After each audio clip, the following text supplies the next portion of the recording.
নমস্কার, আমি সৌমিত্র রয়। যদি আপনারা আপনার হাতের অ্যানালাইসিস নিউমরোলজি যদি করাতে চাইছেন, আমরা অনলাইন আর অফলাইন দুটো মাধ্যমেই অ্যানালাইসিস করে থাকি।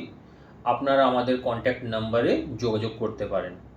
তো আজকের যে টপিকটা নিয়ে আমরা ডিসকাস করব ওটা হচ্ছে বিয়ে দেরি করে হওয়ার মুখ্য কারণটা কি। হাতে কি কি সিম্বলস থাকলে আমাদের যে বিয়েটা হতে পারে সব কিছু হয়ে গেছে তা সত্ত্বেও ডিলে হচ্ছে, এর মুখ্য কারণগুলো আজকে আমরা জানবো। আর একটা কথা যে প্রত্যেকটা ভিডিওতে আমি বলে থাকি, একটা লাইন দেখে বোঝা যায় না, তার সাপোর্টিং লাইনও অনেক ভাইটাল রোল প্লে করে। তা সত্ত্বেও মোটামুটি আমি বোঝানোর চেষ্টা করছি হাতে কি কি লাইন থাকলে এই প্রবলেমগুলো আসে। তো আমি সোজা হোয়াইট বোর্ডের দিকে এগিয়ে যাচ্ছি।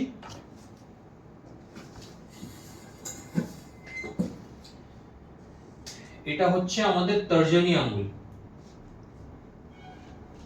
আর এটা হচ্ছে আপনি গুরু বলতে পারেন, বৃহস্পতি বলতে পারেন। এটা বৃহস্পতি পর্বত।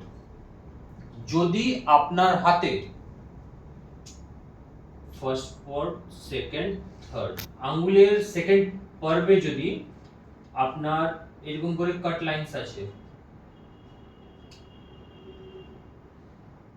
এটা একটা ফ্যাক্টর হচ্ছে আপনার বিয়ে দেরি করে হওয়ার।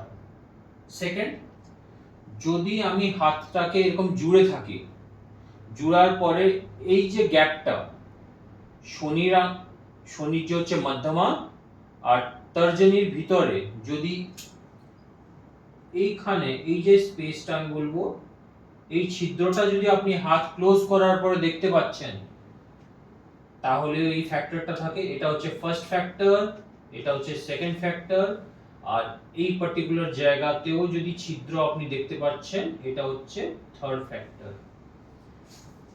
এর সঙ্গে আপনাকে গুরু পর্বতটাও দেখতে হচ্ছে।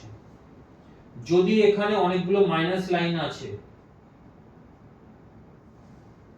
তাহলেও আপনার বিয়ে দেরি করে হবে, ইয়া বিয়ে সব ফিক্স হয়ে গেছে, ভেঙে যাওয়ার প্রবল চান্স আছে। যদি এখানে কোনো দ্বীপ আছে, আইল্যান্ড ফর্মেশন হচ্ছে, এরকম করে কোনো আইল্যান্ড চলে এসছে, ইয়া এরকম লাইন গেছে, এরকম চলে যাচ্ছে, এরকম যদি থাকে, সেম ফ্যাক্টর, আপনার বিয়ে দেরি করে হবে। আর যদি ঠিকঠাক টাইমে রেমেডিগুলো না করা হয়, এমনও হতে পারে সারা জীবন বিয়ে হচ্ছে না, ইয়া বিয়ে আপনি করে নিলেন, আপনার 1 থেকে 2 মাসের ভিতরে আবার বিয়েটা ভেঙে গেল। তো এইটা নিয়ে আজকে টপিকটা আমি শেষ করছি। নমস্কার।